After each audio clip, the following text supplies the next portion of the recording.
Alrighty, hello and welcome to Day One Patch Podcast, episode 505. I'm your host Ryan Johnson. We got a Matt Lawrence here. I am. How you doing, Matt? I'm doing alright. Yeah. We got a Tim Spence here. Yeah. Hello. How you doing? Less than all right, I guess. Who you that's hacking the bar today? for all right. I'm hacking up a lung. Is what I'm hacking. Oh, that's good. Damn it. That's pretty good. All right. I guess we'll just jump into things here. I don't have much else to say, but Matt, you got a video game fun fact for us? I do. Oh, I found a typo in one of these articles. Frickin' IGN. I was gonna say, are you somehow looking at my God. OneNote? No, you can't spell ignorant without IGN. Oh, got him good. You can't spell giving a Mario and Luigi game a 5 out of 10 without IGN. Wait, what? Was that recent? Yeah, the Mario and Luigi Brothership game that came out yesterday, they gave it a 5 out of 10 and everyone else was giving it like 7s and 8s. Oh, Jesus. And I don't really understand why they scored it so low. Different opinions. I mean, But it's funny. It was the first one. It was the first review for that game that I saw, and I was like, "Oh, damn! Is it actually like that bad?" And they did give like some justifications, but I was like, "They're complaining that it's a game made for kids when it's a Nintendo game." Like, yeah. what? Anyway, All right, Matt, take it away. All right, yeah. So this week's gaming fun fact, I decided to cover 3 wacky arcade machines. One from 1976, and then the second one is from 1978, and the third one is more recent, 2000, and it's by Konami, actually. So let's jump into the first one here, which is Sega's Fonz. So this is capitalizing on the massive popularity of Happy Days. Sega wanted to create an arcade experience embodying the essence of Fonzie, the ultimate cool biker. And so they reskinned an existing game, which was Motocross, and rebranded it as Fonz, with a focus on motorcycle racing. So basically, players in the gameplay would use motorcycle-style handlebars to navigate a winding course packed with other riders, and the objective was to avoid crashes, keep moving, and rack up points. The weird thing about this, because currently it's a little weird because it's the Fonz game, but it's not that weird. This is the weird mechanic. The sort of standout thing was that this game had a crash handle, is what they called it. This was a vibrating handlebar that kicked in whenever players collided with obstacles or other riders. Now, this was some primitive force feedback at the time, because force feedback was very rare back in the 1970s, and that meant that players could actually feel the impact of the crashes, adding a physical intensity to the arcade experience. So this was added a bit of novelty to the box, but unfortunately, some players found the buzzing from the actual force feedback very uncomfortable, and others found the sensation like they were actually crashing. They actually liked the force feedback. Now the cabinet was costly to produce, and unfortunately, due to the divisiveness of some players loving it, some players hating it, and the cost, also there was limited appeal because, I mean, what is the crossover of people who are big Happy Days fans and also go to the arcade all the time? Bit of a weird thing there. It had a modest success, but ultimately it was discontinued. The Fonz is recognized as one of the earliest examples of force feedback in gaming, which of course later paved the way for haptic innovations in controllers like we have today in simulators. Now, what's interesting about this, the reason why I kind of zoomed in on this one is because it was a wacky arcade machine, but I actually completely forgot that the PlayStation 3 originally didn't ship with force feedback due to some sort of legal dispute or something like that. The DualShock 3 was not a thing. It was the 6-axis controller, and I remember them now, like, you know, kind of having jogged my memory.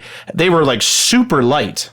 And 6-axis was, of course, the motion controls for the audience if they don't know, where the DualShock, 1, 2, and 3 are the various haptic feedback controllers from the PlayStation 1 through 3.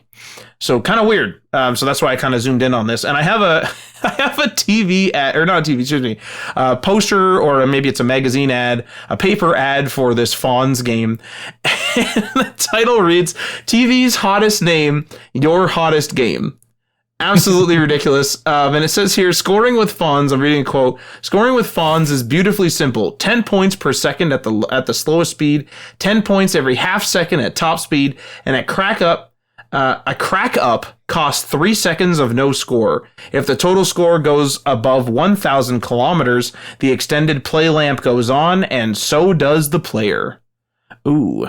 Now this ad has quite a bit of information. It's 3 columns. I read like half of one, but of course it's asking you to call your Sega distributor and see if you can add Fonz to your arcade machine, or to your arcade, I suppose.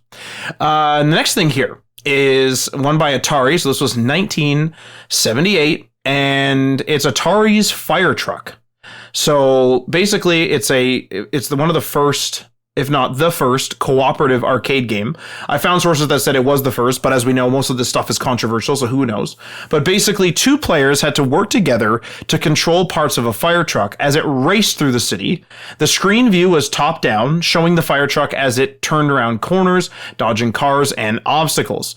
Now, the cabinet design was really weird. This is what kind of makes it wacky, because not only is it one of the first cooperative games, but what happens is so there's a seat that you sit down in, and there's a steering wheel. This is right in front of the sort of CRT screen. But the CRT is in a portrait orientation, and the second player actually goes behind the first player that sits down, and the second player stands up. And so they also have a steering wheel mechanism, and so you both have these steering wheel mechanisms, and that's how you play. That's how you play this thing. The setup was supposed to mimic the real life how real life ladder trucks operate, where the trailer is steered independently for sharper turns. Now, 2 players had to sync up their steering to avoid crashes, which was actually harder than it seemed, often leading to chaotic and hilarious gameplay. And the truck could swing wildly if they didn't coordinate, creating memorable and often comic moments for players and any spectators in the arcade. The cabinet size, with the 2 steering wheels and, of course, the pedals and its large build, made it one of the biggest cabinets at the time. Its physical demands meant it was often crowded with players, yet it required a lot of floor space, limiting its installation to larger arcades, unfortunately. So Fire Truck remains a landmark in cooperative game design and stands out as a rare arcade title requiring teamwork. It's now seen as a quirky classic and cherished among retro gaming communities for its novelty and cooperative chaos. And last but not least, more modern, which, I mean, I say modern because it says 2000, but that's 24-ish years ago at this point. This is Konami's Police 911, released in 2000. Now, the actual full name wasn't Konami's Police. It was just Police 911. And it was known as, I'm going to mess this up, this is a Japanese word, the Kaisatsukan. In Japan, that was the name of it. And it was one of the most advanced motion sensing arcade games. It introduced a groundbreaking tracking system that tracked the player as they moved around to initiate various game mechanics. So the cabinet was equipped with infrared sensors placed around the screen and the player area, and these sensors would track the player's body movements in real time. Players could physically dodge, they could lean, they could crouch, and their character on screen would mimic these actions to avoid getting hit by bullets. And this was incredibly immersive, especially for an arcade experience, where players felt they were actually part of the action. That was the goal of this cabinet. Now, the gameplay encouraged players to be constantly moving, like I said, like ducking behind cover, leaning out to take shots, and whatever.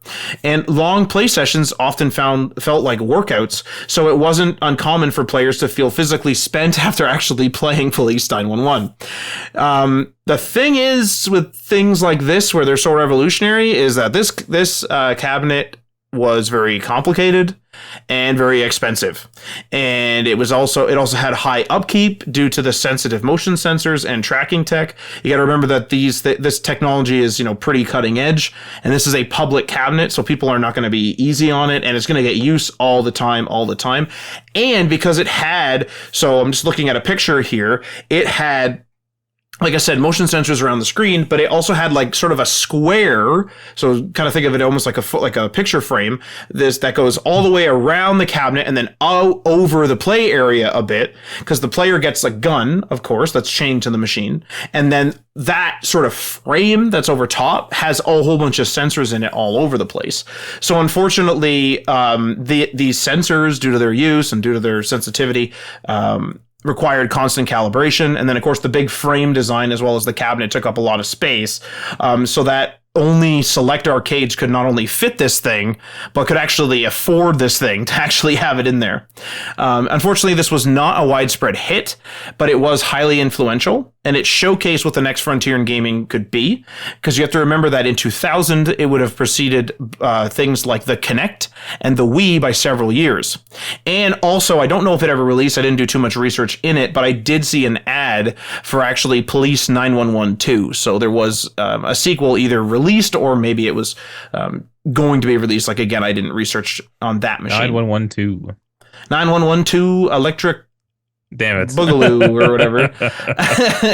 But that's it. That's the fun fact. Those are the 3 wacky arcade machines that came out in various years. You know, the haptic stuff is interesting, just because it has kind of come and gone. You know, that like they've tried several attempts and things. Do you remember even like the Game Boy? They had like a rumble attachment for it to make it kind of shake. Oh, I do. Yeah. It's interesting that that's just kind of been a thing that's, you said goes back to like the 70s, even in an arcade unit. Well, what's interesting about it is like, if you turn off like force feedback on a controller, I don't know about you, but if you turn off force feedback on a controller, which I have in the past to like save battery life if I don't have a charge cable with me and the battery's getting kind of low on a wireless controller, I actually forget about it like 30 or 40 seconds in. I'll do a couple of crashes or fire a couple of shots that would normally do the force feedback. And then like, it's just like, oh, okay. Like, I don't know if I was like vying for, you know, the 6-axis to have a dual shock to become the DualShock 3. Which is interesting. Like, I just find that, I mean, it's cool. I have it on most of the time on my controllers, but I'm not like super, super attached to it. I always like forget about that gimmicky stuff until it happens, and then I'm like, ugh, I'm not used to it. I don't want this. Like, I remember the PS5 game I was playing where, it was the Dead Space remake, where having the like adaptive triggers, I hate that gimmick so much. And that game does not have an option to turn off adaptive triggers. So I had to go into, I should have just done it a long time ago, but I had to go into the actual PlayStation 5 settings for the controller and hard shut off adaptive triggers for everything. I had to change it at the console level, not like within the game, which I didn't even realize devs wouldn't put a toggle in their game for that feature. But like, there's never been a gimmick for like gaming hardware that I've been like, oh, this is essential. Like, I need to have this every time. I definitely did the same thing. I turned off the haptic triggers. Felt like I was just pushing harder for no real reason. And then in competitive games, I was like, I'm just being interrupted a bit. And also, it kind of hurt my hands. Like, I was like kind of getting a hand workout, and I was like, I don't need this. Like, this is just, it's not that great, and I just don't need it. It's one of those things that the developer has to use it properly. The Astrobot like games, you know, being a Sony first party game, use it wonderfully. It's like used as a demo for the PS5. A lot of people were saying like, show people that it comes on the console, show them that game to show off the controller and the PS5 and stuff. And then things like, is it Dying Light or was it Dead Island? Infamous. You talking about the spray paint? No. That was cool, but, actually. Dying Light or Dead Island, one of the latest ones. Like, as your weapon degrades, as you're using it, it would change how it feels in the right trigger. Oh, and like there's cool ways to use it rather than just like making it harder to pull back a bow, you know. And I think that could have gone better if people were just more creative in how they implemented it. Yeah, I think it was. It does fall back on the devs a little bit, like on the individual like projects, because they'll just use it as like a binary thing, like it's on or it's off, right? Oh, well, using this gun, it's a little harder to pull the trigger. And like Yeah. you said, Matt, like it to me, it just got in the way more than anything. It's like I'm used to pulling the trigger with this amount of force, and I've done that for every controller, for every game I've ever played. This is my comfortable level of like force to pull a trigger back. And now that doesn't work anymore. It's like that's not more immersive. That's just frustrating. Yeah, yeah. Well, wasn't it Call of Duty, Ryan, that like shakes the triggers or something? Because I've never experienced it, but I've Call of heard Duty it over the apparently mic. Call of Duty apparently had different guns would have different feels for the trigger. Oh, okay. Like the I heavier actually the liked gun. it. I actually bigger thought the it trigger. was kind of nice. It obviously in competitive you probably wouldn't want that on, but during the campaign I thought it was kind of cool. The DualSense like Pro or whatever it's called, it has like a switch on the back so you can adjust how far you actually have to pull the trigger for it to activate. So if you want like that rapid, I'm a freaking, esports gamer, you want a quick I'm an trigger pull. esports gamer. I mean, you are wasting like a half a second to pull Yeah. that trigger. Less true. travel means faster reaction times. Yeah. Yeah. Reminds me of So. playing the Gears of War 3 and like there's the hammer burst that fires as fast as you can pull the trigger.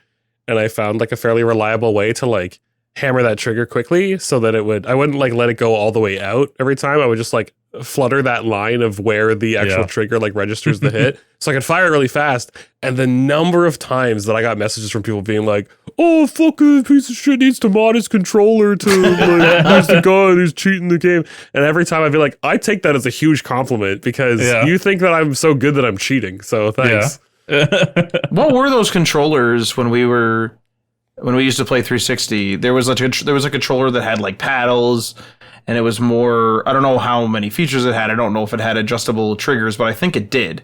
But for sure it had paddles, and I remember it was always the thing that people called out, like, "Oh, you have like so and so controller, maybe Turtle Beach or something." I can't remember now, but I vaguely remember that. It's like a third party thing. yeah, like I was gonna say Scuff, but I think that's more modern. I don't think that was the one. But Stuff controllers. they're like really durable or something, right? I've never used them, but I haven't thought of one in like a long time. I forgot about scuff controllers. Yeah. I think they're still around. I'm pretty sure. Tim, me and Matt were talking last week about third-party controllers. Do you use any? Would you use any? Using one right now. What is that? It's a SteelSeries Stratus okay. Duo. I bought it How is it? originally because it is a controller that works with a USB dongle, so you can use it with your PC like wirelessly or a console, but it also works on Bluetooth, so you can use it with your phone or a console that registers like a Bluetooth controller connection. Yeah. And I really like it. I wish that it came in, because for those that don't know, I mean, I guess you could Google the SteelSeries Stratus Duo controller. It's like the PlayStation controller configuration with both the sticks at the bottom, and I kind of want the wish it was 360? the 360 style or just Xbox style, because not that I dislike having like the sticks at the bottom, but for the controller itself is like physically smaller than some other controllers that I've seen. Like the PS5 controller is quite wide. If you had both of your thumbs on the control sticks and you push them together, your thumbs aren't going to touch. With this controller, my thumbs touch every time. So sometimes I'll be playing something and I'm like moving both sticks and my thumbs will like snag on each other and it's really annoying. Yeah, like sharp nails, and you end up cutting yourself. Just a little. I got all these little like laceration paper cuts on the tips of my jeez. thumbs. Oh and no! Alrighty, well, thank you for that, Matt. Well, thank you, Ryan. We're going to hop into the first story of the week. Take-Two CEO says Borderlands movie was disappointing, but, quote, didn't hurt at all. This was from IGN. The Borderlands movie hit box office back in August to poor results, to say the least, but Take-Two Interactive CEO Strauss Zelnick doesn't think the film hurt the Borderlands video game franchise at all. In fact, if anything, he thinks the movie was good for the games. Speaking to IGN ahead of the company's Q2 earnings call today, Zelnick admitted that Borderlands hadn't performed as well he'd hoped, but he doesn't think he doesn't feel too torn up about it. Quote, obviously the movie was disappointing. That said, it actually sold more catalog, so I don't think it hurt at all. If anything, I think it may have helped a little bit. It does highlight something that I've spoken about many times, which is difficulty of bringing our intellectual property to another medium, end quote. What Zelnick is referring to here are his previous comments on video game film adaptations. When we spoke to him back in August, he told us that the economic impact of licensing a game IP to a movie is small, And in previous interviews, like the one with Inverse, he's talked about how risky it is to adapt video game licenses to other mediums. While it didn't seem to hurt Borderlands in this instance, it's clearly the performance of the film that has confirmed at least some of Zelnick's predictions about such an endeavor. I find that interesting. It almost sounds like he's just like, oh, we just sold them the IP, and they took all the cost and risk and failure, and we're fine. You know, because like the studio would then be the one to brunt all that failure. But I don't know. What do you guys think about this? I know they said it's difficult to move, from one medium to another, which I agree with. But you could have started by having Soldier be like a Borderlands character and not just Kevin Hart with no jokes and no soldier abilities or anything. I mean, that is the wild part, that they literally. I think I joked to you, Matt, that it looks like they just looked at the poster of the Borderlands game and was like, "Oh, we got this. We know how to make this movie," and like never looked at the games or anything else. Damn. Yeah, I mean, I didn't watch the movie, so I can't really comment, but like I feel like if you're going to do the video game to other media like conversion, you don't necessarily have to do everything one to one, but you should probably like reference the fact that it's a video game or like some mechanics from the video game so that people who are familiar with the games can look at it and go like, "Hey, I know what that's supposed to be referencing." So like you say, like how Soldier doesn't have any of his like abilities or whatever. That's weird. He should have abilities because he's a video game character, right? And like the jokes and whatever is fun. Like, yeah, the writing is kind of half of what drew people to Borderlands in the first place, but like it still needs to be. It needs to be like, or rather, I should say, you can have like characters who can be like the straight man, and that was kind of the point of Roland, was that he wasn't the funny character. Roland is the straight man that everybody then is like, that's the bar, and he's like the reasonable one, and everyone else can go beyond that, right? He's the baseline. But you have to have good writing, right? And yeah, I don't know. It's like certain directors are afraid to have it known that the IP that they're making their movie about is a video game. Like, yeah. I feel like you see video game movies half the time, and they're like, oh, we need to go, like, let's go in a different direction with it though, because like, yeah, it's a video game IP, but this is a movie, so we need to do movie things, and we need to hold it to a movie standard. We can't hold it to a video game standard. And it's like, you can though, like that's the reason it's successful, is like that it's a video game, and clearly the story worked and was popular in a video game because people like the video game.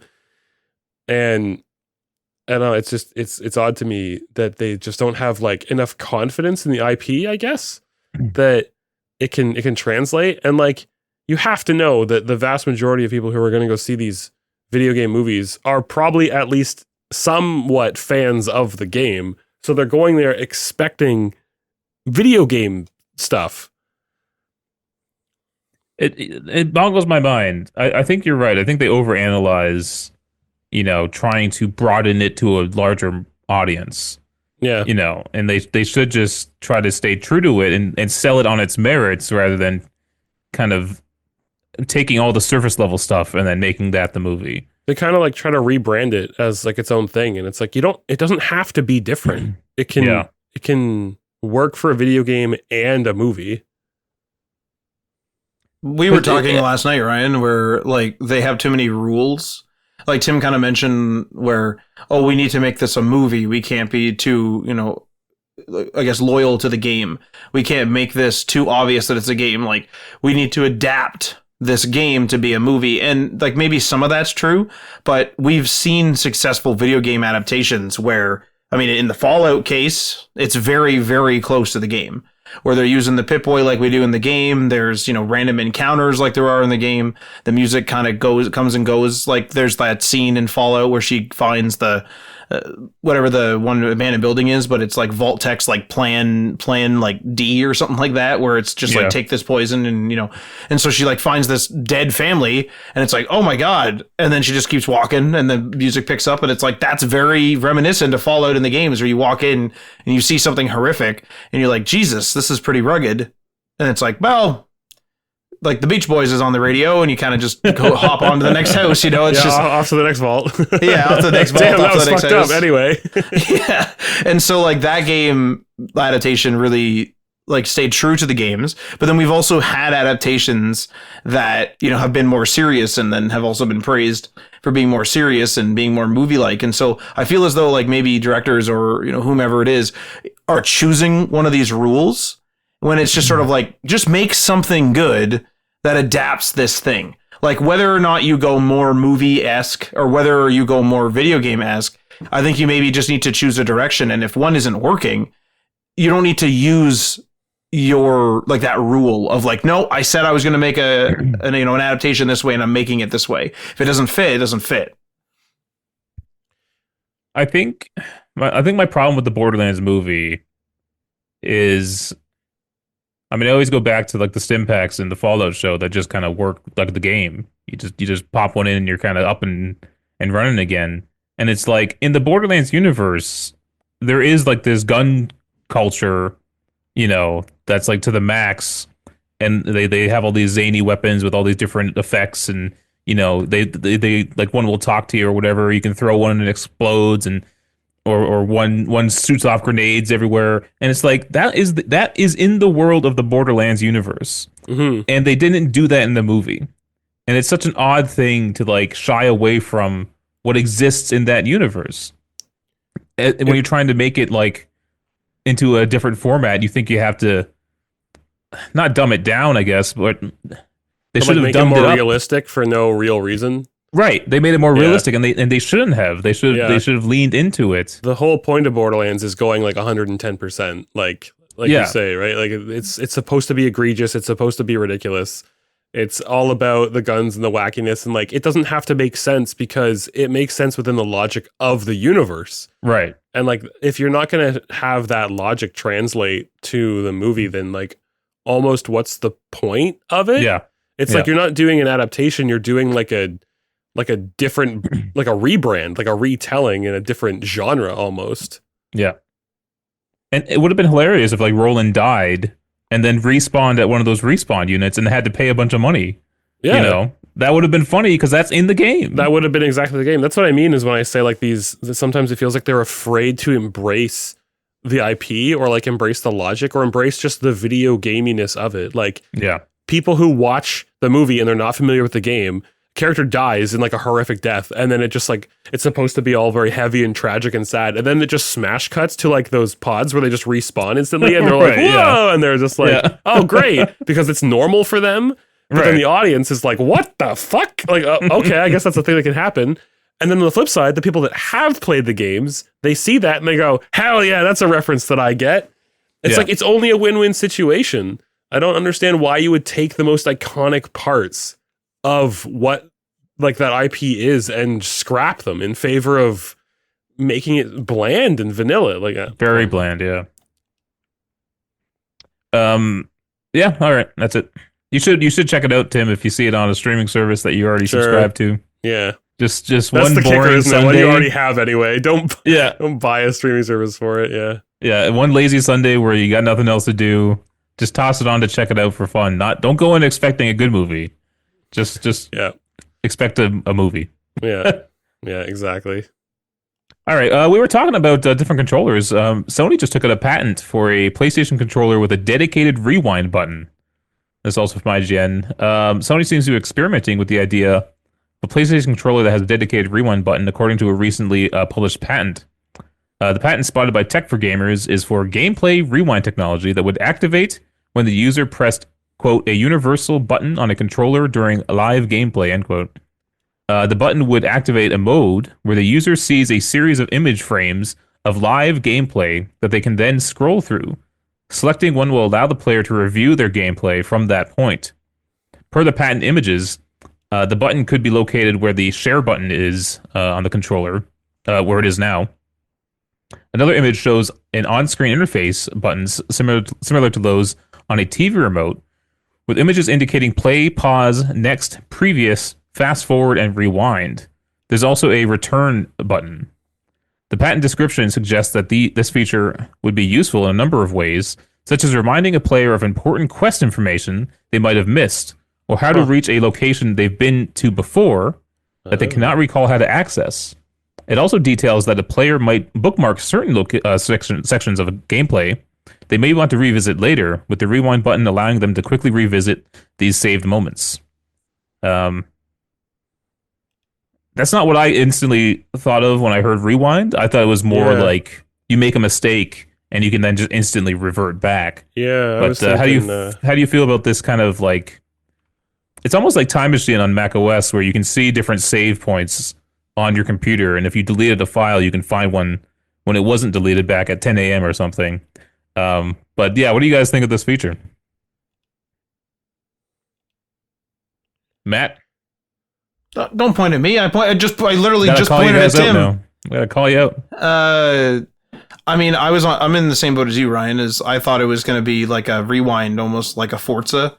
Where you're in the race, you press rewind, and you just like rewind back a few minutes. Yeah. What concerns me about how this feature is kind of presented is not in a bad way, I guess, but kind of in a bad way, is it reminds me of the cards that are on PlayStation 5, which don't get a heck of a lot of use. And it's like a game is going to have to incorporate this and work with this. Like, the thing that reminded me most of the cards is I like this little bit of gameplay. I'm going to like use this rewind button to potentially like go back and play this little section of a game that I like. True. Yeah. Like a boss fight's really good or whatever. Yeah. And it's just sort of like, what games are going to support that? Like, with so many games being third party and then only a few being first party, of which many I'm sure will either be forced to or will just use this, but then won't all use it consistently necessarily. I mean, maybe there's a consistent way to code for this. Like, I don't know, but this just feels like it's going to become like the cards, because the cards were very like contextual, right? Where you go into a gameplay segment and it'll be like, yo, like you're close to getting this trophy, or like, hey, you're near this, section, or you're on this mission. And it was supposed to be sort of like, if I keep feeling the mission, I could press the PlayStation button and the card would be there, and it might have like some tips, or it might have a YouTube video from an influencer that's like a guide on how to like do that mission. And so it's like, oh, never get stuck again. But I never find myself reaching for those cards, short of the first day playing Spider-Man Miles Morales. I've never reached for those again. I like with very limited, I get some very limited use out of some of the trophy ones that pop up, but the cards have the same problem to me as like live tiles in Windows, where it's like, I'm not going to press start and wait for the live tile to update for the information that I want. Like, if I want to know the weather here and it's showing me the weather in the neighboring city on the live tile, I'm just going to click the damn app and then go look at the weather here. This feels like these aren't cards, like, to be clear, but this feels like if there's any inconsistency like there are in live tiles and information. If I go to play, like, let's say first party titles, if I go to play a Last of Us and it works different than it does in Spider-Man, and then that works different than it does in what's another first party title, or Ratchet and Clank, I'm immediately going to be like, okay, this is no longer reliable. This isn't going to be something that I reach for. I'm not going to end up using it. It's just another gimmick, right? And you were saying that the patent mentioned having like adding multiple new buttons to the controller. Like, I feel like controllers. I think digital ones.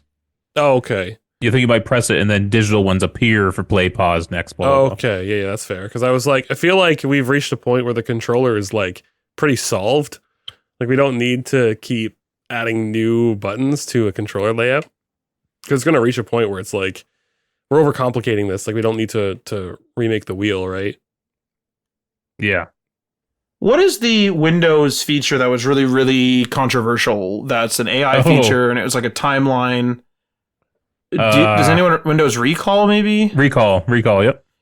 And so, like, the big thing with that was it was supposed to be almost like recording your screen at all times and just like storing that information unencrypted on your hard drive, including looking at your passwords and everything, which is a really great way to not have a security breach. That's sarcasm, by the way. But for the listener, you need AI to figure that part out. Yeah. But I mean, what the idea of it was it was supposed to be like, you know how sometimes you'll be searching for something and you're like, shoot, like I know, that day I was watching a TV show on Netflix, on the screen, and I was like editing a document, but I can't remember the name of the document. This recall feature, you might be able to say like, hey, I need to like find a point in time where like I was watching Netflix, I was watching this show, and I was like looking at this document. Like pretty niche, like that's a pretty niche search, but there's a bunch of different searches you could do with that thing.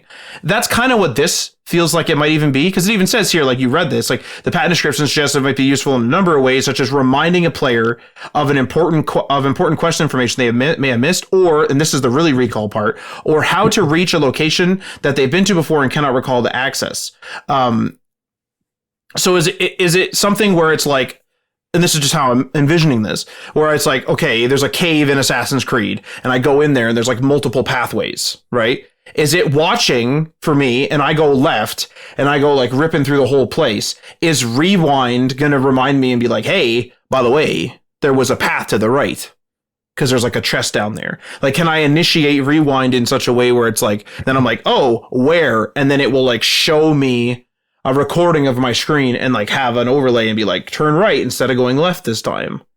Like, is that kind of where this is leading?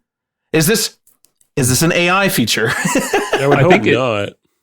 I think it would work better as an AI feature. The way it sounds like it's doing it is less AI and more just recording your trip and then saying, "Oh, there was a right turn you could have took back here." But it would have been nicer if like AI would just be like, "Oh, you missed a path," and it would just tell me on screen rather than bringing up a video recording of my journey. I would hate both, honestly, because like now you're completely eliminating the point of exploration in a game. Yeah.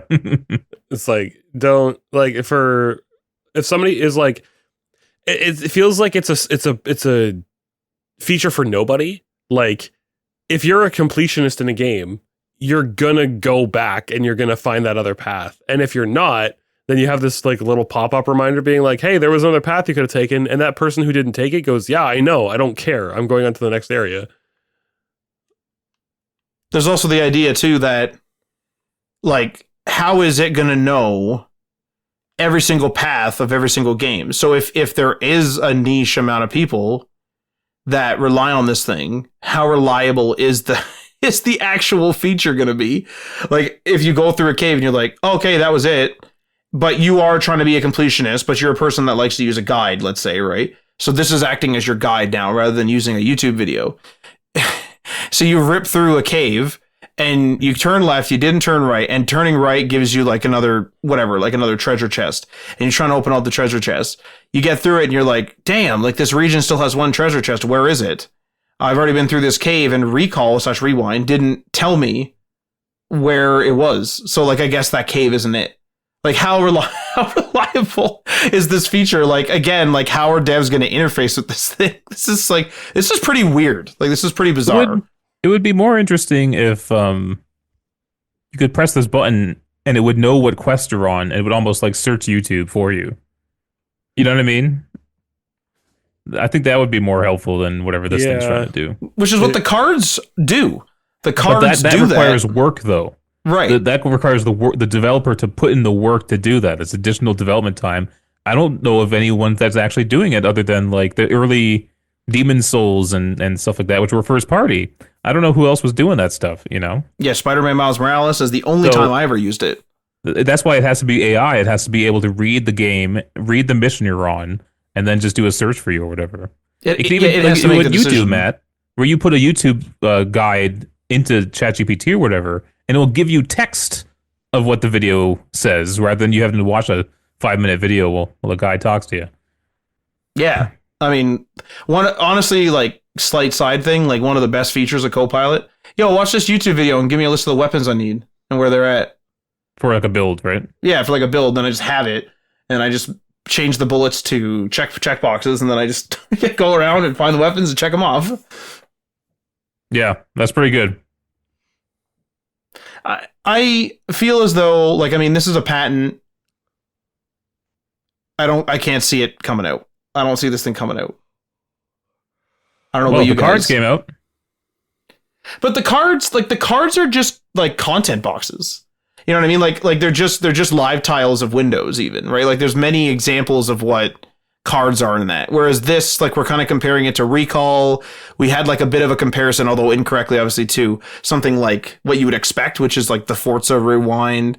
Like this just feels very like Tim said it, I think, where he was just like, this is like you're solving a problem for nobody. Like this is nobody's problem. Yeah, I just feel like it has a very small like intended demographic, you know? I guess it would be like there's a quote down here that I don't know if we touched on, but like I feel it. Oh, okay. I was just gonna say I feel as though like we need even more information than this, but sure, I'll read this. Again, this is a quote from this article. Accessing recent gameplay while the player is playing a full video game is difficult and requires hacking an existing service to view the portion of the gameplay of interest, the patent explains. For instance, the player may have to specifically instruct the gaming system to create a file, including portions of gameplay for purpose of sharing with other players. The player may have to exit the gameplay in order to create the sharing file. When the sharing file is completed, the player can then access the portion of the gameplay of interest for viewing.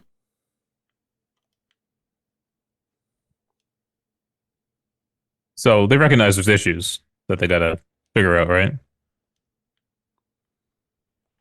It almost feels like it's like they're trying to. This is a shot in the dark. I want to be totally clear. It's almost like they're trying to be the guide when you're playing the game. Like the gameplay experience is all inclusive. You have your cards, which I mean have variable amount of utility and use. And then it's like, so if you're on your PlayStation playing anything, they kind of want all of the stuff to be on the console rather than you being like, shit, like where's that wrench or where's that gun or whatever. And you go and you Google it or you YouTube it or you ask AI on another device. It almost feels like this is an attempt at being like, no, like the PlayStation's got you. Like just, do all your searching. And this feels, and this is not what this is, but this feels like what companion apps felt like back in the day when they were like, use these companion apps. They're super useful. And then like, I mean, some of them definitely were, but like very few people use them because it's like, oh, I mean, I have to have my phone on all the time and stuff like that. And then poof, it disappeared. And companion apps slowly died. Sounds like they're just assuming, they're trying to keep people on the console, I think, right? They're trying to make it so you don't leave the console. Well, they get the revenue, right? Potentially. Like there might be a revenue thing here where like maybe there's going to be an ad at the bottom of your rewind tile. Well, I don't know about that, but I'm just saying like they don't want you to pick up your phone and get distracted away from the game, and so which is like so insane playing the console. Because like, is that really a problem that they're sitting there at like, the meeting tables being like, man, people are playing Assassin's Creed Mirage and they're spending too much time on their phones. We need them to keep playing the game so they get through it faster and so they get sick of it faster and move on to a different game faster. Like this seems, I don't know. Like what is the logic? I don't know. They're fighting over time now with all this content that exists. You're not fighting over, people buying things so much as you are fighting over their time. Yeah. Live service games figured out how to like min-max people's time, just get them to constantly be playing the game perpetually. Yeah. Well, this is just a patent. They don't always come, to actual existence. They're just trying stuff. They're always R&Ding and trying new things to figure out what's next. It's not an additional button though. It sounds like it would take over where the share button is, and maybe the share button itself would just be this overall menu of you can either take a screenshot, save a video recording, or do this rewind thing. So that's not too bad, I guess. Wouldn't that just be software based then? It's not really a hardware thing. Well, you wouldn't need. I was going to say you wouldn't need like a dedicated button if it's only going to be for first party. Like, could you imagine having a dedicated tiles button right now? Right, like not to keep ripping on tiles, but it is an example of like something that is gimmicky that's supposed to help you in the middle of gameplay, like this thing is supposed to, right? Mm-hmm. It's like you wouldn't want to have like a tiles button and a share and an options and that type of thing. But it even says here, like I just opened up the article itself, it even says like while the patent is interesting, it doesn't mean that there's a guarantee that they're going to have like a rewinding a rewind controller of any means. Yeah, that's right. All right, and the final story for the week. Mass Effect TV series is now officially in development at Amazon. Look at Amazon getting the freaking Fallout, getting the Mass Effect. Gaming shows, yeah. Although, did you hear that the Arcane show on Netflix was like $250 or $260 million? Might have been the most expensive animated show in history. Holy crap. Like, that's wild. But anyway, this is also from IGN. Variety broke the news on Thursday, which is also just happens to be N7 Day, the annual celebration of all things Mass Effect. Somewhat oddly, despite the timing, it wasn't announced officially on BioWare's social channels, which previously tempered expectations for N7 Day in the wake of the recent launch of Dragon Age: The Veilguard. But hey, it still means Mass Effect fans have something to celebrate on this N7 Day. IGN has confirmed the news with Amazon as well. Daniel Casey, 10 Cloverfield Lane, is set to write and executive produce the series. Other producers include EA/BioWare's Michael Gamble, who's leading development on the Mass Effect game, and Avi Arad, who's working on the upcoming Legend of Zelda live-action movie. Kareem Zeke, Cedar Tree Productions are producing as well, under an overall deal with Amazon MGM Studios. We don't know too much about the series other than those names involved at the moment. The only plot detail Amazon is letting slip is the fact that it is based on the best-selling sci-fi video game franchise from EA. So it's still unknown if it will be a straightforward adaptation or another story set in the world of the games. Now, Tim, you recently played the Mass Effect games, right? Or somewhat recently, I guess. Within the last 2 years, I guess. Not Which recent. Which would you prefer, an adaptation of the main series of games or a new story?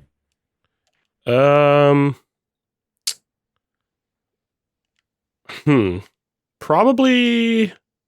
Well, because here's the thing: like, even if they do an adaptation of the game story, they're still going to change stuff.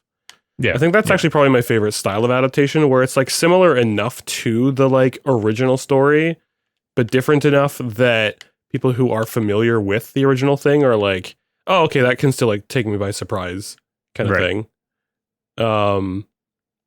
That's probably the best way to do it. I just noticed. Are you wearing a PlayStation? Oh yeah, hoodie? I am. Yeah. I just noticed the symbols on the inside of your hood there.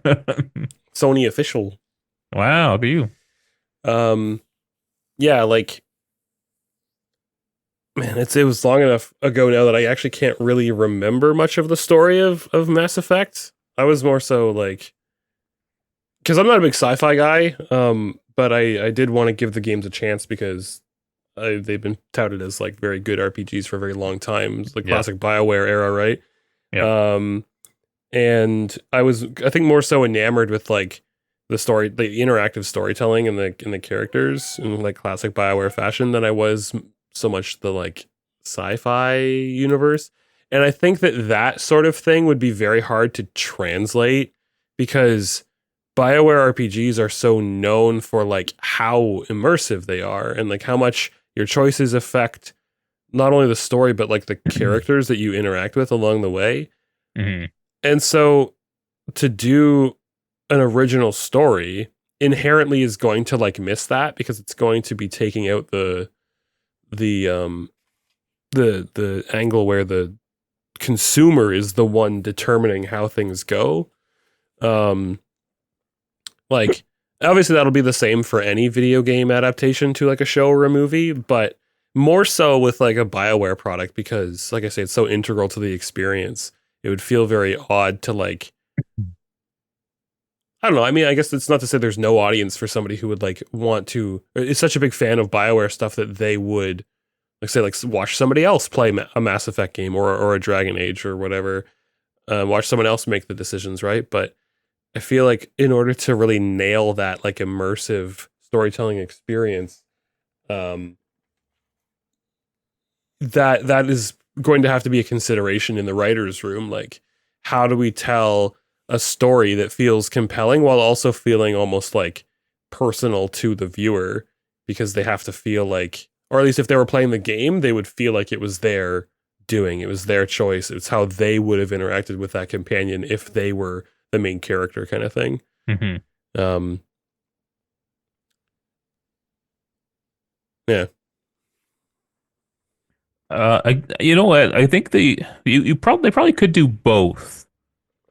I think because when you're playing a game, you're always just that character. So you're always the A plot, really. Sure, you have side quests, which you could say are B plots, but they don't really. It's not like you cut away to them. You actually go to them and do them. So you could have a series where the A plot would be, Shepard and the Normandy crew and whatever, but then tell a completely original story Yeah. somewhere else in the universe. world, someone else doing something. That might be the better way to do it, honestly. Because that's a unique thing about things like TV and movies that games don't always do, is like telling stories that are or showing things that aren't from the perspective of the player character.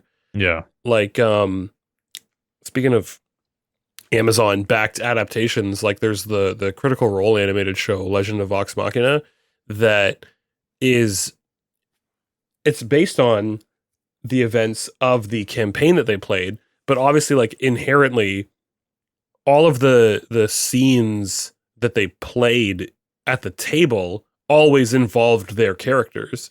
So there was like lots of stuff that was happening like behind the scenes, so to speak, within the mind of like the game runner, the dungeon master, Matt Mercer, that he couldn't necessarily like show or describe because like nobody was there to see it. Yeah. Kind of thing. Mm-hmm. Whereas with a show or like a movie, you can do like a scene transition, and now you can be at this other location and show what's going on with these other characters that aren't the main characters. And they've talked, multiple times about how it's like that's like a really fun part of translating it to a different media, because it's something that the players couldn't have seen before and like facilitated. So you kind of get to flesh out the world a little bit more that way. So yeah, all that to say, I feel like in this particular context with like a BioWare RPG, that might be the better way to do it, is explore the previously unexplored, or the things that have been like hinted at but never shown. Mm-hmm. Like they could even, if they want to make like a really deep cut, they could find some like characters from, some like in lore world event, or some like even like an audio log or something, and cover that story. Tell that story, because it's not like the universe of Mass Effect doesn't have enough characters in it to facilitate these like side stories, like you say, right? Mm-hmm. Matt, you've ever really? I think you might have tried Mass Effect 1, right? Yeah, I played it for a number of hours. I don't know how far I got, but I found all the green guys in the main place or whatever, like whatever. Citadel. Yeah. The what are they called? Not like the janitors or the something like that. They like sit at little circular tables or something, right? They're at like little. Well, they're working on this ship. They're rebuilding it. They're repairing it. Yeah, the mechanics, or what are those guys called? Yeah, they're like doing custodians, something like that. Something like that. They're at little panels, and they're like constantly just going like. Yeah. So I remember doing that, and then I don't know. Just did a couple of there you go. That's the keepers. A boring name. Keeper. They're keeping up the Citadel. I bet we were saying custodian. Like, I mean, the custodian might be from the custodian from Halo ODST. Maybe that's where I'm getting it from. But no. I agree with you, Tim. Is like I feel like if I was into a big sci-fi like this, like space is vast, and these sci-fi worlds are vast. And this is a good way to expand the universe. And like you said, like you could find like an audio log maybe, and like go and really expand that story. But what would be cool is then obviously, you do things, or the characters do things in this TV show. And then in the next Mass Effect, maybe you find Easter eggs of that, right? Where you just sort of like see one of those places in passing and you're like, oh shoot, like there's that building that they blew up or whatever, right? It doesn't have to be like super tied into each other. And you could even skip the Easter egg, really. But I feel like space is vast enough, even these like fake space, kind of adventure and worlds, that they don't use their vastness enough as a tool. And so like this is a prime time to do that. I also want to say that I hope this doesn't take any time away from them potentially doing Stargate, because Amazon owns that too. They'll be like, well, we have a sci-fi series. Yeah. Fuck. That'd be amazing, actually. That would be so funny. Imagine getting shunted out by Mass Effect. Yeah. Well, don't they have a sci-fi though? Don't they have The Expanse. Expanse? Yeah. But it's done though. Like they rescued it from Sci-Fi, like the TV station, and then they did a season or two, or however long they kept it. They held on to it, and then they ended it. Yeah. So it was more of like a rescue. This is with, I forget now. This Mass Effect TV series, is it with MGM? Amazon MGM Studios. Bastards. You can't have a Stargate and an N7. Like, oh, good. Now, here's the big question. Who do you cast as Commander Shepard? Richard Dean Anderson. Ben Starr. I don't know who that is, actually. He's a voice actor primarily, I think. But oh, okay. He's like a big video game and anime voice actor. He was Clive, the main character in Final Fantasy 16. I don't know. I could see him passing as because the default air quotes like Shepard, who has kind of just like the beard stubble and the short hair. Like I think he could do that. Well, I mean, you could bring what's her name, Miranda, because like that's a real actress, like from Chuck. Yeah. Oh yeah, that's right. Although she might be a little old for the character now. I have no idea. I used to be the kind of person that was like, oh, if you're going to get an actor to play this character who's already got an established look, like they have to look the same. I've kind of fallen off of that now. Like, I think it's kind of... but it's also a game where you can change the look of the character. Yeah. So, yeah. It theoretically could be anyone, but you just know they're going to piss people off. It's a situation where you can't win, so you may as well just go with like whoever is best, you know? Yeah. Like who can do the role, or like if you can get really lucky and get a situation like Henry Cavill with The Witcher, where they're like a super mega fan of the IP, and they also kind of happen to like look a little bit like the character,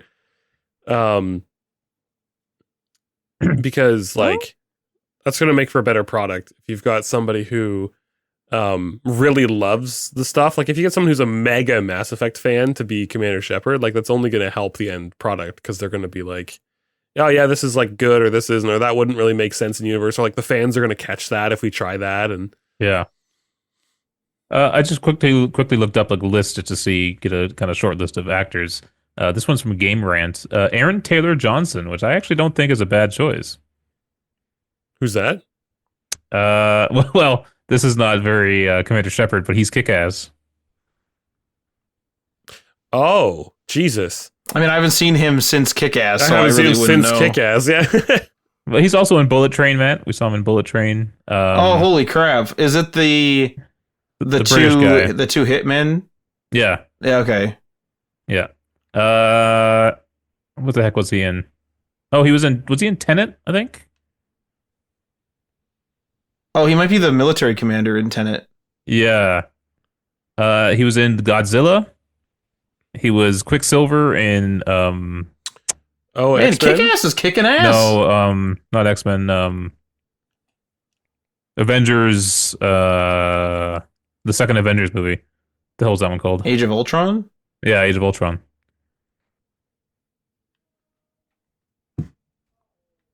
Man. So this list is casting for both Shepard and FemShep. They got Emily Blunt on here.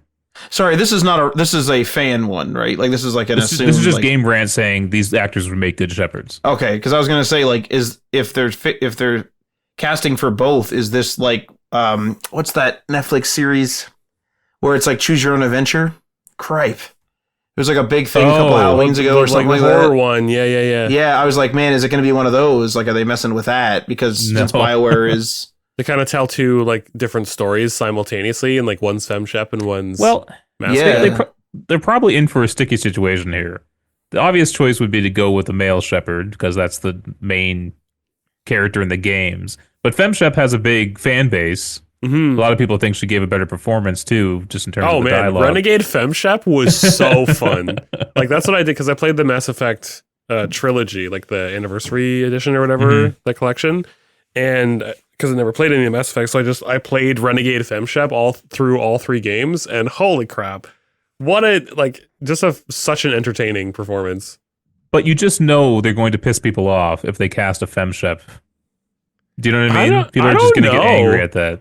I don't know. Like, I feel like she's so iconic. Like, when people think of like female main characters in games, like they think of like, you know, Samus, or they think of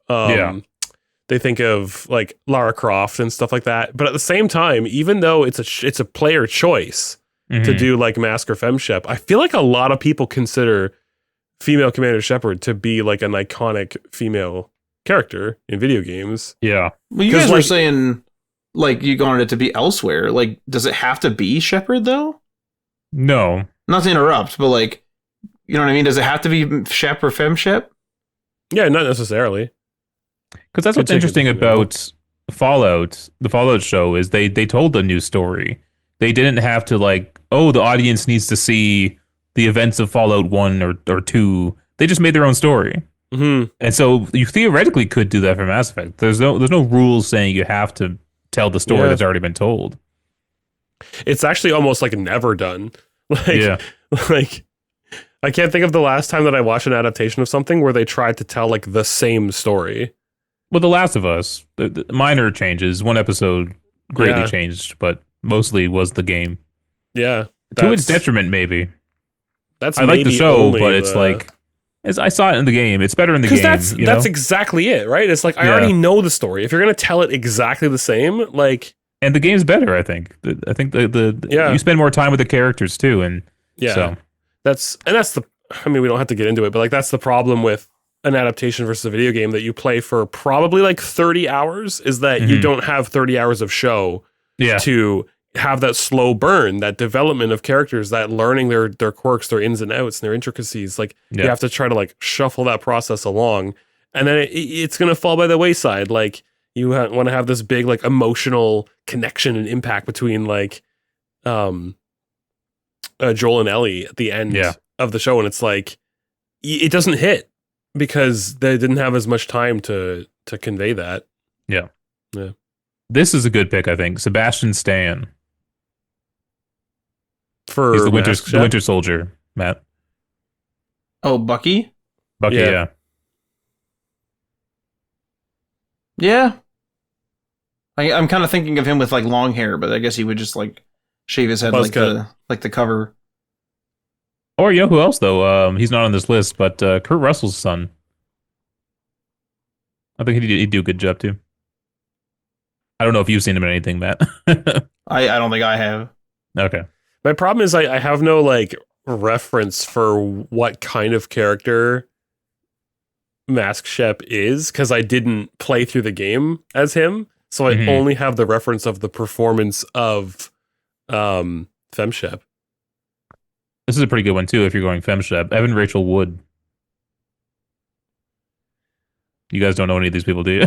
I'm so bad with celebrities. Or like you're just like, man, this is a fucking good one, and then it's just like crickets. She's in Westworld. She's like the main robot lady in Westworld. She's also in Across the Universe, the Beatles like movie. Oh my god, what are you guys? You're talking the wrong demographic here or something. I don't know what's going on. I don't watch a lot of TV and movies. I play games, so I don't know actors. Well, if you knew her, you'd be like, yeah, that's freaking fun. Oh, okay, hang on. We'll take it again. Well, you want me to say who it is? Yeah, again? say it again. This person would make an amazing FemShep, Evan Rachel Wood. Oh, yeah. No, I can see that. There you go. That's there you go. You're feeling it. I didn't like how convincing that was. Yeah.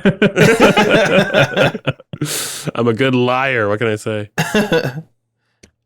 All right, that's it for the news. Also, just on a side note, the original Mass Effect box art is horrible. And it's not that bad. Jeez, it's pretty bad. Go look at it. I mean, he's just standing there weirdly, but like it's not that bad. There's like eyes up top. You can't really tell what's going on. It's ugly. Oh man, should hear what it says about you though. Oh, what? All right, let's move on to what we're playing. Tim, you missed last week. What have you been playing? What did I finish doing last week? What was I doing? Actually, I think I mentioned I've kind of got back into the Fall Guys train. Been doing a lot of like community Fall Guys stuff on stream. I'm doing lots of viewer lobbies and stuff like that, which has been a lot of fun. Yeah, because I talked about how like I wanted so badly for them to incorporate and highlight more of the creative mode stuff in Fall Guys, and they are actually doing that now, which is super cool. There's like a whole discovery feed. You got like your TikTok algorithm, but it's Fall Guys maps, which is not exactly like that, but it is pretty good. But I also what have I been doing? A lot of Deep Rock Galactic Survivor on my Steam Deck because it's just good. It just works really well on that. And but short of that, I actually yesterday and today have been playing Dragon's Dogma 2. Thanks to courtesy of Matt getting that for me for my birthday. It's really good. It's kind of everything that I remember about the first Dragon's Dogma, but just like a little bit better at like, I would say getting the player into like the universe and stuff, and getting invested in the story a little bit faster. It's a little more like gameplay forward maybe at the beginning than the first game. No, the first game is bad or any in that sort of way, but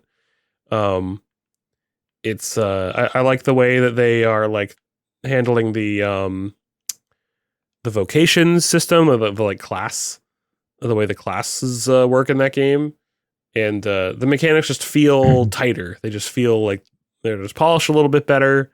I'm not super far into it, but it is it's definitely like, I was actually saying today on stream, like the Dragon's Dogma, the first one, came out in 2012, and I think it was really overshadowed by the existence of things like Skyrim, where it was just this massive titan of an RPG that like everybody knew. Like everybody knows Skyrim. People that didn't play video games before knew Skyrim. And then it came out, and it was a bit more of a like sleeper hit. Like the people that played it liked it, but it wasn't to the same degree as something like Skyrim.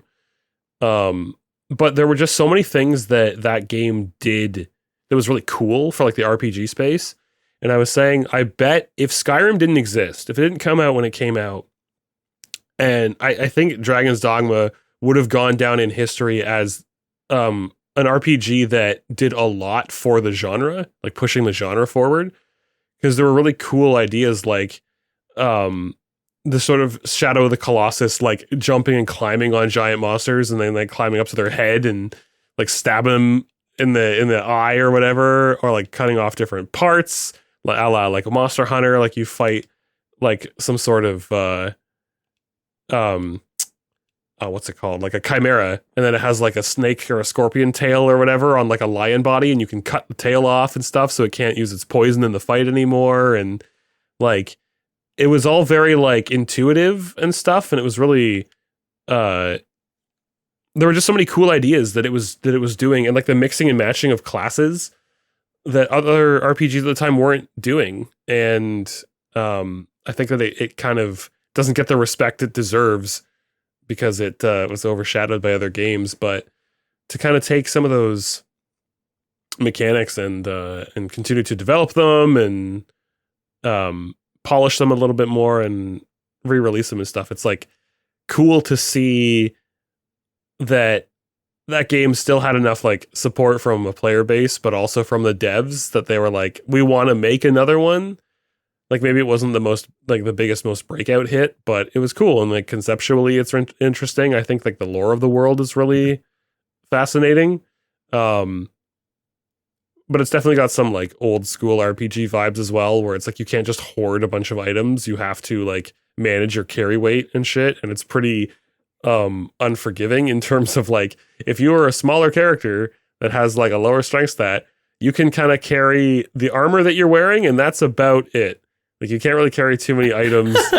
Like you've got maybe some potions and stuff that you've crafted, but if you craft too many, like it's not like Skyrim where you can just hoard like 75 healing potions. Like each of those potions weighs a pound, and if you've only got a carry weight of, you know, like 35 pounds, you got your robes and you got your staff and, you know, your boots or pants or whatever, and there's 15 pounds right there, or maybe like 25. So you got 10 pounds now of carrying quest items that have weight, You've got, it's not like a game for the hoarder. However, funnily enough, because it's also a Capcom game, similar to Monster Hunter Wilds, like the character creators are actually like semi similar in terms of like the fine details of the characters that you can make. There's it's definitely like how you make them is different. I think I might kind of prefer the way that the Monster Hunter character creator did it versus the Dragon's Dogma character creator, but the level of control is still like there. Like fine tuning, like facial features and structure and stuff like that. It was funny about the Monster Hunter Wilds one was like, for a lot of the shaping of like what you want to adjust for your character, whether it's like overall face shape or jaw or nose or whatever, they kind of did the Red Dead Online thing, or like the GTA Online, where you kind of pick like a mom and a dad, and then it of like blends the two together to make your character's face. So they do that, but it's the same, but it's like on individual levels. So it's like you can take this face shape and this face shape, and then it sort of like blends the two, and then you have the triangle of like, how much do you want it to be like the default character face? How much do you want it to be like face number 1? How much do you want it to be like face number 2? And you can like move your cursor within that triangle to really like fine tune what parts of the face you like. I thought that was like very intuitive. And the Dragon's Dogma character creator is very similar. I remember actually when before that game came out, they released a demo. At least on Steam. I don't know if it was on the console versions too, but you could just download the character creator and like make your character so that it was like ready to go as soon as the game came out. And of course, as people always do, they were like, making pop culture, figures or characters or whatever in Dragon's Dogma before the game even had been out for a day. You already got like Walter White in the Dragon Age or Dragon's Dogma 2 character creator. I almost didn't buy it too because I went to the Steam page and I was like, oh, like it's not positive rating. I think it's mixed.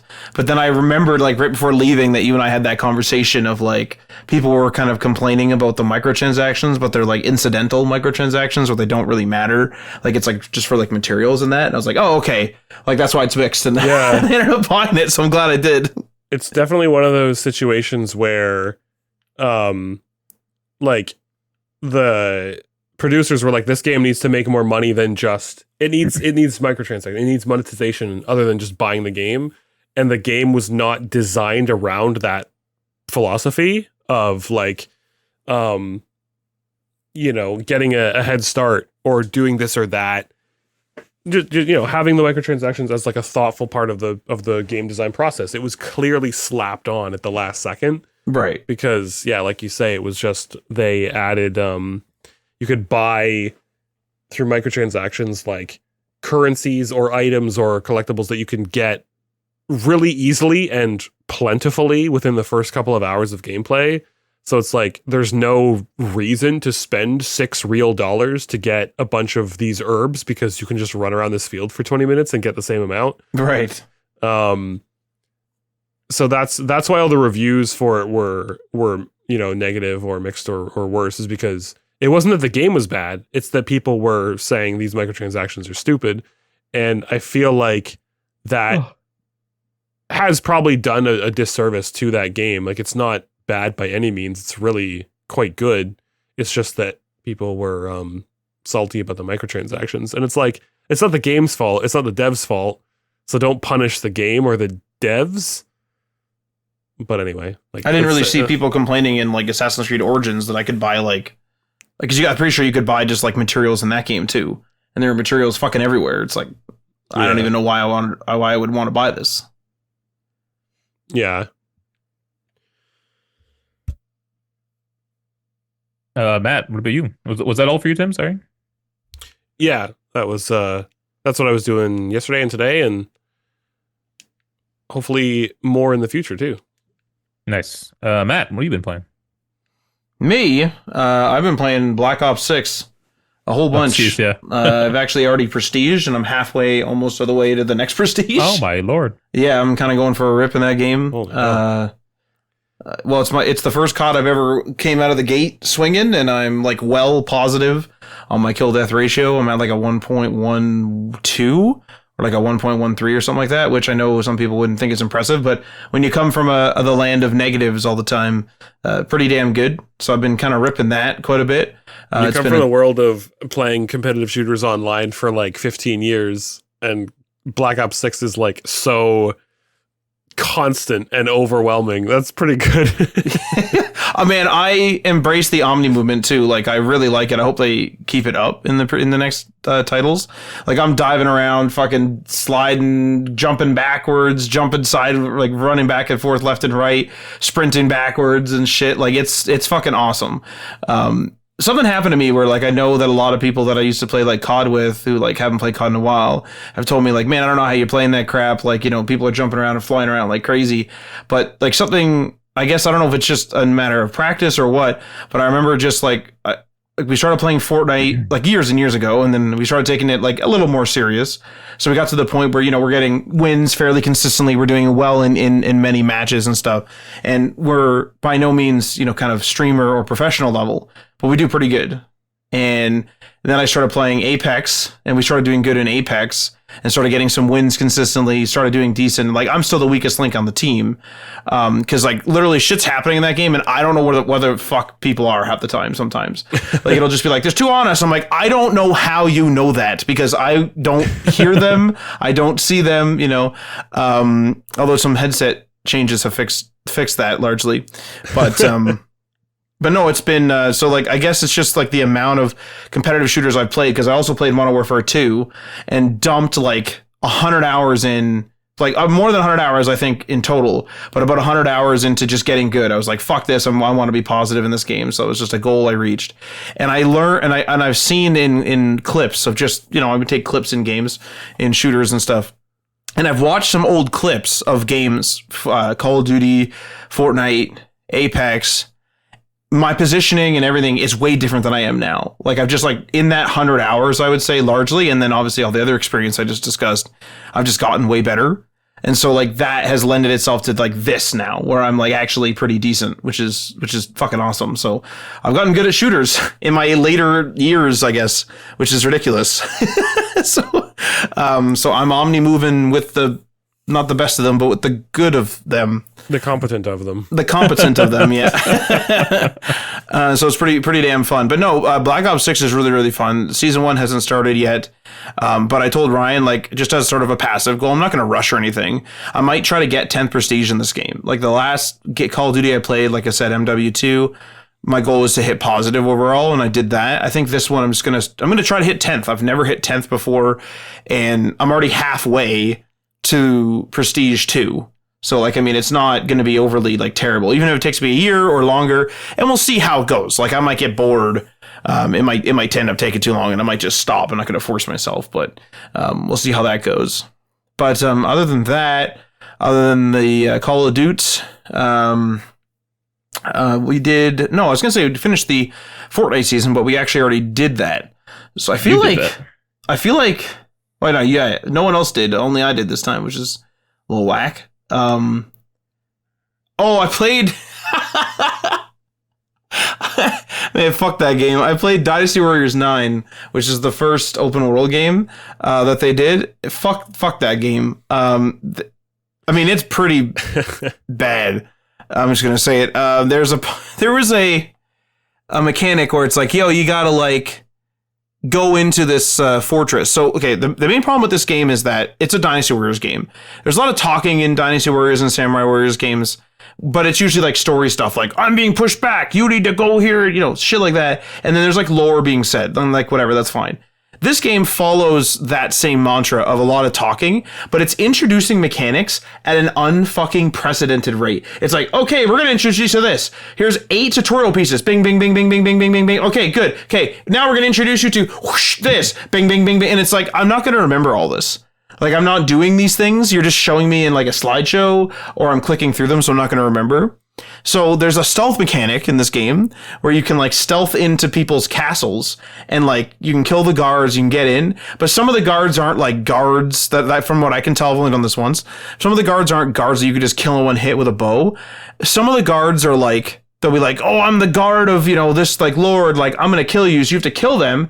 And then because you've stirred shit up, the castle closes up. And so all you need to do is jump on top of the wall. And then it's like the doors are now open, and then you just jump back down.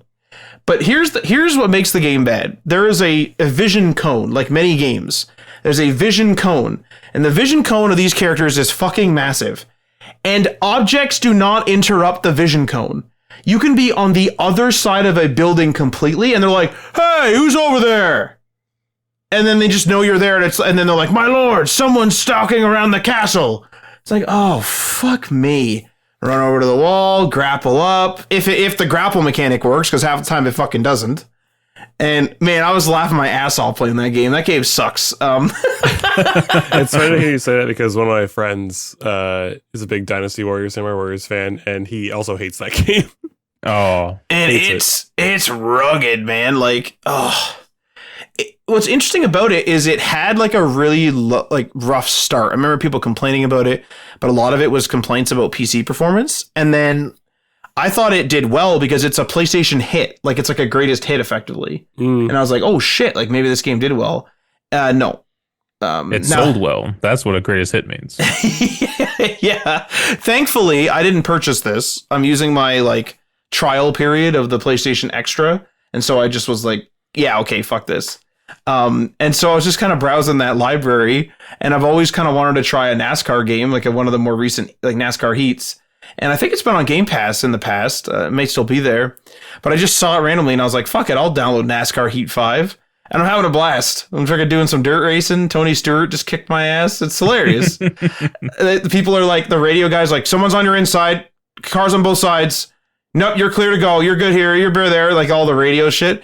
And there's social media in the game. So like someone can like tweet at you and be like, hey man, I think your racing's really cool. And then you could tell them to like fuck off, or you can be like, yo, thanks, man. I think your racing's really cool. I hate you. Yeah, fuck you. And then you could like create a rivalry and shit.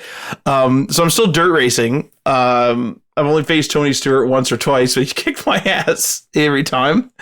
But yeah, no, I'm having fun with it. I don't know how long I'm going to stick with it, but it's pretty goddamn fun, actually, surprisingly. But other than that, that has been my week.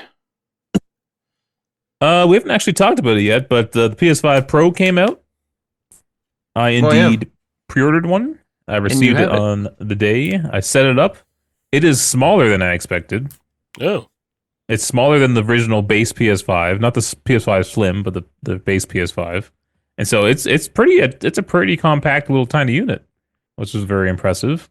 And now there's 50 plus games that have been optimized for it.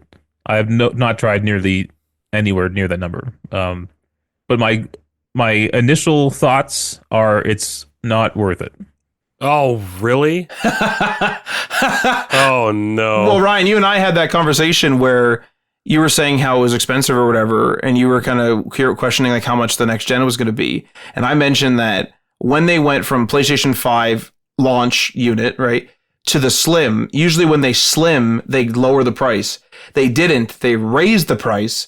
And I thought maybe that was a preemptive move, because if they lowered the price, then people are always going to compare the PS, in that case, the Slim, the latest PlayStation 5 model, with the Pro that would eventually come out. So now that the PlayStation 5 Slim has raised in value, raised in price, then they go, oh no, look how expensive it is. So the Pro isn't actually that much more, you know? Yeah. Well, I can't remember who said it. It might have been during the IGN unboxing video, where they said, like, if you just take the base digital PS5, now the PS5 Pro has a 2 terabyte hard drive or a solid state drive. So that would cost, $80 to $100. They're talking American prices. $80 to $100 for a 2 terabyte SSD, right? So if you start at a base price of $500, you add on the $100 2 terabyte SSD, then the only difference you're paying is $150 to get to like the 750 price, right? So you're paying for extra performance in just $150. When you put it in that perspective, it doesn't sound that radical, right? The problem is I think if you have a PS5 already, it's a waste of money. But if you're buying a PS5 for the first time and you care about visuals and frame rates, and obviously if you have the money to do it, it makes more sense. But upgrading from a base PS5 does not make sense really, because it's very. I can't even notice the difference in Dragon Age. I'm trying to check to make sure I got the patch for it, and I can't really tell. That's not good though that you can't tell. Yeah. Star Wars Outlaws looks incredible. That is one game where I was like, wow, this is exactly what I wanted. Amazing visuals at high frame rates. That's good. And the interesting thing is every game's going to do it differently, right? Dragon Age, I still have a fidelity and frame rate mode. And so that's very confusing when I bought a console that was supposed to eliminate that. In Star Wars Outlaws, it does eliminate it. If I go into my settings and go to visuals, there is no setting for fidelity or frame rate. I just get a good looking game running at great frame rates. And that's what I want. So it's going to differ game to game.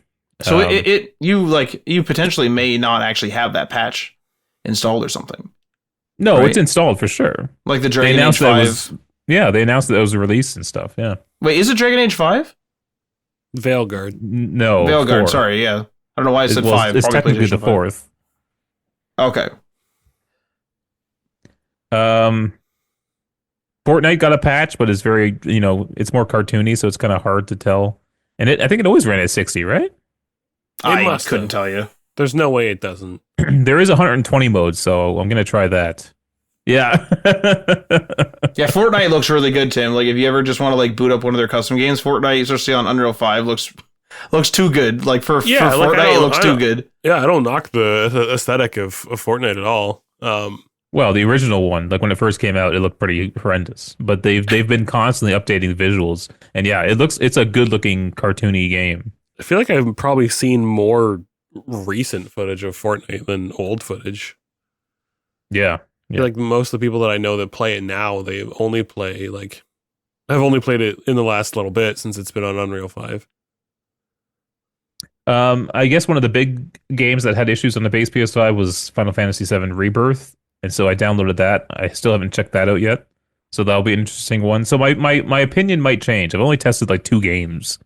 That's not enough to make an opinion really, but just as of right now, I'm just like nothing. It doesn't feel as different as the PS4 Pro did, and so that's a little hard to take in. But that's your critical opinion, or is that also your personal? Like, are you personally happy that you have the best one now? I'm a guy who likes the best tech, so I'm happy just having the best tech rather than, maybe it's not as easily seen, but I know it's there and I know it's happening, so I am enjoying that aspect of it. Yeah. Did you? So like you kind of like mentioned that the PS4 Pro was kind of lackluster as well, and I never had one. Well, no, I think the PS4 Pro was a more. I noticed the jump in quality more than I'm noticing it now. So you think the PS4 Pro, at least from what you played at the time, was like a bigger jump immediately to you? I was more satisfied with the PS4 Pro at this time, playing it. Yeah. So, okay, let's say PS6 rolls around, PS6 Pro rolls around. Are you, even with this PS5 Pro, let's say your opinion does not change as you test longer, you still have the same opinion. Would you still do a PS6 Pro? Yeah. Okay. That's just who I am. That's just me. Yeah. So I'm gonna do it. I'm a PlayStation fan. I like having the best tech I can get my hands on. So yeah, I'm gonna do that. Yeah. But I mean, Dragon Age is awesome. I've been enjoying Dragon Age, just in general. It's been good. You still haven't beat Star Wars though. I'm surprised you're jumping into such a big RPG. It's the timing. It's just the timing of things, you know. I waited too long on Star Wars, and you stop playing it for a while, and it gets harder and harder to jump back in, right? Are you gonna are you actually gonna go back though? Because like Star Wars is kind of your thing, right? Yeah, I'm gonna try to force myself to do it. So it might just take one of those things where it's just like just sit down and do the damn thing. Right. Which happened to me with Watch Dogs, the original Watch Dogs. It's because that game's boring as fuck. Well, I had that bug. I had that glitch though, where my game wouldn't launch or whatever, and they had to patch it. And so I waited like a month for a patch. And at that point, it's just like I don't want to play this anymore. And so I just had to sit down and be like, no, finish the damn thing. You know. All right, because back then too, like you used to buy every holiday game, so you would be like so inundated. So now you're a month behind on something. Yeah, that was bad. Yeah. All right, that's all we got. Tim, where are you streaming your streams? No one does that. In the washroom, I think. In the toilet. Oh, dear. That's where your stream goes. Most of it, anyway. Holding your stream deck. That's right. Everything else makes its way to twitch.tv/the sidetrack, where, like I said, we are playing Dragon's Dogma 2 for the first time. I forgot how kind of like old that game is now. It came out in March of this year. And it feels more recent than that to me, but yeah, it's like... Oh, that's wild. Yeah, that is wild. It's pretty old now at this point. Mm-hmm. So a lot of people, I think, that like are interested in it have played it. But yeah, I'm going in with fresh eyes and really enjoying what we've done so far. It's quite good. And I'm really enjoying the like they have their like kind of like they're called pawns, but they're basically like NPC sidekicks. And it does that like asymmetrical multiplayer thing where like you have your personal pawn that you have made, and then they kind of get put into a pool of everyone's pawns, and you can go to these rifts and summon other players' pawns into your game to help you, and like you have them join your party and stuff. So you get to do that, and I actually coincidentally came across the pawn of one of my friends who had played the game, I guess, a long time ago. And there's just this massive dude in like crazy armor walking down the road. And I'm like, look at this guy. And then I talk to him and it's like, this is the pawn of this player. And I was like, oh my God, I know that guy. This guy's like level 49 and I'm like level 8. Like, holy crap. What? Like, why can I just hire this guy right now? It would be so overpowered. So, it's kind of like a funny thing that those games do. But, yeah, working our way through it. They're cool games. And I'm just enthused that they did get around to making a second one, because I really like the first Dragon's Dogma a lot. But these days, because that game did come out in 2012, it's kind of a hard RPG to go back to unless you played it before. It gets very overwhelming very quickly, but this one is much better at like kind of easing you into things. And it's really good looking. Like, I feel like people did not talk enough about how good Dragon's Dogma 2 looks. With all the particle effects and stuff, I still maintain that the magic system in Dragon's Dogma 1 is far and away the best that video game magic was in 2012. Wow. It did it the best. So Dragon's Dogma 2 has a lot to live up to with all the magic systems and then spells, effects, and stuff that have happened since. So we'll see if it gets cool like that. But even better than the Midas Magic mod for Oblivion. I mean, yeah, but that was a mod. So that doesn't really count. No, it's the magic effects, honestly, in that first game, I think they still hold up pretty well. But yeah, I'm enthused. I'm excited to keep digging into it. But yeah, streaming that probably most days, Monday to Friday on twitch.tv/the sidetrack. Sweet. We might have a new time, I guess, with our stream. Wednesdays, 8 p.m. Eastern? For a little bit, yeah. I think trying to do just a little bit earlier if we can. Twitch.tv/DemoPatchMedia, where we'll be playing Remnant 2 DLC. I absolutely cannot remember what the name of the DLC is either. The Dark Horizon? The DLC-ning. The Dark Horizon ending. Ning. And TBI. That's the right one. Tim, me and Matt played Age of Mythology last week. Yeah, I saw the notification. Absolutely chaotic. Oh, great. They give you no time to set up your base and defend it. You just instantly get attacked. That game's about... I remember you were telling me, you're like, well, there's usually some time to build your civilization. I was like, Ryan, I would recommend you start arming up.